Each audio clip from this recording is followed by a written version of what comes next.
So I think of CDP in sort of that old parable of the blind man and the elephant, where everybody thinks they know it and they approach it differently, and they see a tree or a sword or a rope. Tell us about, most people, I think, say CDP to the extent that they know what that stands for. It's Carbon Disclosure Project, which is no longer your name. You're a TLA, a three-letter acronym like so many. What is CDP these days? Well, I mean, at one level, it's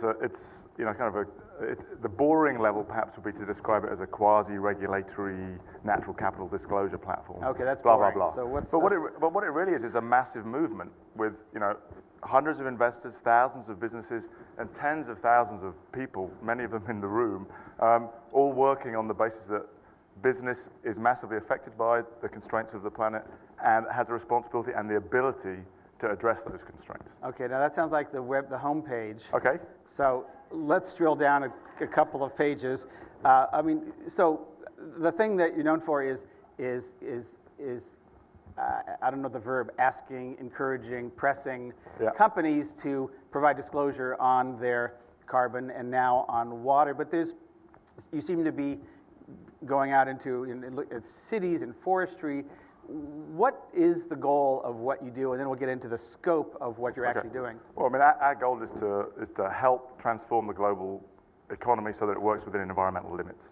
Okay, but how? How doing well, that? Using the power of information. I mean, these are. I mean, most people in the room here are very well aware that we're facing real systemic limits, whether it's the ability of the climate to regulate itself, whether it's the availability of fresh water, or whether it's biodiversity limits, many, many limits. And business relies on the inputs, and it also impacts those. But absent good information, people don't make and can't make good decisions. So information about what for whom? Well, so we started with information about climate change for investors. So when we were founded in 2000 on the principle that climate change is starting to affect business models, and investors had no information on it. And as we built that back in 2000. We've in some ways moved quite opportunistically, but always led by the leading signals from the market. So in 2007, Walmart came knocking on our door and said, hey, thanks a lot for getting us to disclose. Didn't do it for a couple of years, but now we've learned a lot through the process of disclosure, and we realized that a lot of our risks and opportunities are outside of our operations. So that was a trigger for our supply chain program. And then in 2008, JP Morgan wrote a paper called Watching Water saying, investors have no information on water risk and water scarcity. So 2008 we piloted, 2009 we launched our water program, and then 2010 we helped the Global Canopy program do the same on forests. So let's talk about where we are in carbon and disclosing transparency. What is sort of the trend? We, at the 2 days ago when I sort of gave the State of Green Business overview, I noted that disclosure and transparency had kind of plateaued in terms of the number of companies disclosing and how much information they were disclosing about their operations. What are you seeing? Well, I mean, you have to, as you get close to 100%, it's kind of inevitable that you're going to plateau. So, we've got more investors asking, but that's plateauing. We've just announced this year we've got about 770 investors with $92 trillion asking, about 5,000 listed companies. We don't intend to go beyond that. That's more than 80% of global market cap, and already more than 60% of global market cap discloses. So we have still seen about 10% a year increase in the number of companies disclosing, and the breadth and quality of disclosures also increased a lot. We took 3 years ago, we took a strategic decision to really focus on the quality of data, and we can fine-tune that through our ranking mechanisms. So we started saying that if you don't get your emissions data third-party verified, you won't get a certain number of points and you won't be a leader. We've seen in the Global 500 that the level of third-party verification going up from mid-20s to 70% in 3 years. Yeah. So we're getting close to much more reliable, complete data that investors can use in their portfolio analysis. I think companies have a sort of a schizophrenic view of CDP, sort of a love-hate in a way. On the plus side, when you ask them what are the indicators or the rankings that matter to them most, the CDP Leadership Index is one that ranks in the top 3. That and Dow Jones, and for a while it was Newsweek, but that sort of has, as you know, gone away. Yeah. But on the other side is, I think a lot of companies that are saying, this just feels like a make-work exercise, because in my real world of investor relations or dealing with the CFO or the IR folks, nobody's asking about this stuff. In fact, you go on the earnings calls, and not one analyst is saying, what are are you disclosing carbon? What are your carbon footprint? What is, what are your risk factors around that? So how do you justify all this work that companies are doing to fill out this stuff? Well, first of all, the investors are asking for the information. And the letter that goes out is signed by 767 investors.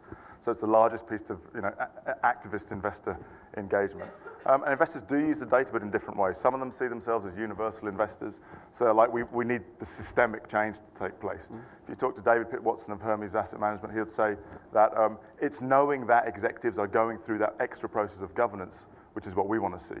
Then there are others who use the data in, we have like Nedbank in South Africa creating exchange-traded funds, using the rankings to overweight or underweight in an index. And increasingly research, we're increasingly putting out research with investors on sectors, on the insurance sector, on the mining sector, one recently with sustainable investment capital management, correlating high performers in our rankings with economic indicators and showing a positive correlation. So there's, I think we're seeing a new wave of analysts coming through. I mean, this is a kind of generational shift. So we see, the data on Bloomberg, we see 6 million hits on this kind of data on a monthly basis, and more and more education in the analyst community. When you say 6 million hits on this kind of information, you're talking about the 300,000, 325,000 Bloomberg terminals that the analysts are looking at, and this kind of data being ESG data in general, so not specifically Not CDP. just, no, so we have our data on there. I think we get about 1 million hits every 6 weeks on Bloomberg terminals on our data. Yeah. But that's a small part of a much bigger data set. So now you took on water a couple of years ago, so to speak. Taking it on now. Taking it on now. And how's that going? Great. I think if we look at, we ask investors whether to sign the letter request on carbon, water, and forest separately. So we're now nearly close to 800 investors on requesting data on climate change, and this year close to 600 on water, so it's catching up fast, and close to 300 on forest, which has trebled in the last 2 years. And what are you asking about forestry? Well, it's interesting because the work on forestry is we don't ask about forests, right? We ask about... Rule number one of forestry is don't talk about forests. Well, it's a very difficult question to ask a company is, what's your reliance on and impact on deforestation, right? That's a pretty difficult question. Because they don't know. Because they don't know. Yeah. But what they do know is which commodities they rely on. And we talk about the forest risk commodities, palm oil, beef, soy, and obviously timber.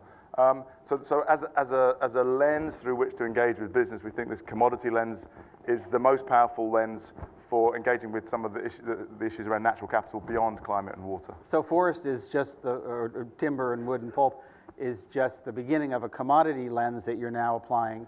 Well, so in the forest world, now for 4 years, we've been applying this commodity lens, and we think this is much more powerful than talking about ecosystem services and biodiversity, because they're mostly driven by the effects of these commodities. So a company's going to be getting this, starts to rival a GRI kind of checklist or something from CDP saying we want you to be disclosing these 3, 5, 7, 20 things, or where's this going?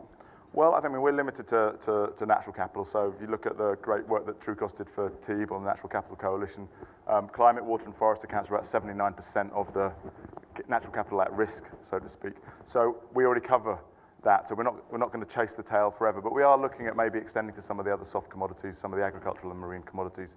Of course, that's a smaller number of companies in a smaller number of sectors, but we'll do that in a slow rate over the next 3 to 5 years. But it'll be driven by the demands from investors to start seeing that kind of disclosure. So you're going to be talking about to the basic resources industries as opposed to the product manufacturer using that. So are you going to be looking at both. I mean, I think one of the things we've learned from our work on water and forest is that the level of understanding of risks in the supply chain is still very low. I mean, starting to get quite good disclosure around operational risks and opportunities on water. But if you go past the kind of usual suspects, the companies who are really taking a lead on those forest commodities, there's a really disappointingly poor level of strategic understanding and engagement with the supply chain on these issues. And is it through CDP that they'll be increasing that understanding? What is it going to take to grow that understanding? Well, partly. I mean, we're one player amongst many. I mean, there are many people working on these issues. But what we can do is we can sometimes help trigger looking deeper, because when somebody gets a letter signed by hundreds of investors, it's kind of hard to say we're not interested. Yeah. And what we often find is the first response is, geez, not something else to do. But after actually going through the process of researching and disclosing. There's a lot of learning, which then leads to action within the organization and within their supply chain. So the really, I mean, not that that isn't interesting, but the really interesting thing that I'm seeing for you is you're starting to think about how does CDP engage with citizens and consumers. What can you tell us about that? Well, I mean, it's not really CDP's direct role to do that. I mean, we're very much an investor and business-driven initiative. But what we do see is increasing interest from citizens around the world in the same kind of issues. And organizations like Good Guide, like Climate Counts, and Suzanne from Oxfam was telling us all about the Behind the Brands initiative that they're running, starting to aggregate very large amounts of citizen concern to hold companies accountable. So there's a kind of, it's the citizen corollary of what we're doing with investors. So we're really interested to see that with, I mean, Climate Count's already, 18 out of 21 of their data points come from our data set. They tweak it a little bit to make it more citizen specific. But my sense is that something big is waiting to happen in the next 3 to 5 years in that space. So CDP eventually starts doing public campaigns, citizen activist campaigns? No, we're not a campaigning organization. I mean, my background's in running manufacturing businesses, and I kind of think it's enough for CDP to help mediate between investors and businesses on those very business issues. The campaigning will leave to other organizations. Yeah. We may well be able to help them by providing them with data. It's a public good. Yeah. Elaine, what kind of questions are we getting from the audience? Yeah, so we have a question about how someone understands that some leading pension funds have recently pulled their investments in a number of public companies that are not reporting to CDP. Can you comment, Nigel? Well, I'm not aware of people pulling investments on non-disclosures, but there are plenty of proxy resolutions asking for disclosure where there isn't disclosure, or asking for targets where there's disclosure but not disclosure.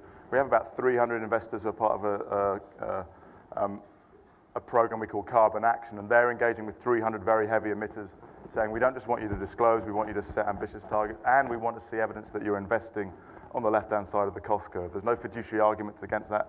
We want to see you do that for the climate risk and for the profit opportunities. There is some investors withdrawing investment from some companies on the basis of stranded assets now. Of course, we're engaged in helping provide some of the data to help make some of those decisions. But I think non-disclosure would be, I think we're a long way from someone saying we won't invest just because you didn't disclose. Let's take one more quick question. Yeah, so one question is, we've heard a lot about natural capitalism this week. Can you provide some insight as to how a company would evaluate carbon impact for their operations? Yeah, well, we published a very interesting, very well-received piece of work, kind of surprised us just before Christmas, on the internal price of carbon. We looked at what are people saying in their disclosures on the internal price of carbon. Got big New York Times coverage. Front page above the fold in the New York Times, kind of blew us away. Cool. And I think a lot of that was because it maybe surprised people how much business is already assuming that regulators are going to act, especially businesses which have very long capital cycles. So oil and gas and electric utilities are going to be very affected. So you've got Exxon using a $60 ton of carbon. You've got Walmart saying that if the price of carbon was $18, that would be a $104 million hit on our Scope 1 alone. But because we think we're ahead of the competition, we're cool about that. Yeah. So in the very brief time we have left, what does wild success look like for CDP in the next 2 to 3 years? I mean, for me, wild success would be the MSCI world all disclosing, all being transparent, all setting ambitious targets to be within natural capital limits by 2020, and then investing and acting to be within those targets. And investing and acting in the targets. So in other words, that CDP data would actually start to transform how companies, the R&D, the actual investments in their own infrastructure, their own products and services? Is that where this goes? Well, our data would be used by companies to benchmark themselves against each other, is used by investors to engage. We have a group of investors called CCLA in England engaging with heavy emitters saying, unless you reach an A in CD's performance ranking in the next couple of years, we're going to start divesting. So we'd like to see the data being used by everybody, but with activists, investors, businesses, and regulators to get everybody inside the envelope that we need to be operating in. Great, we'll look forward to that. Please join me in thanking Nigel Topping. Thank you. Thanks, Nigel. Right.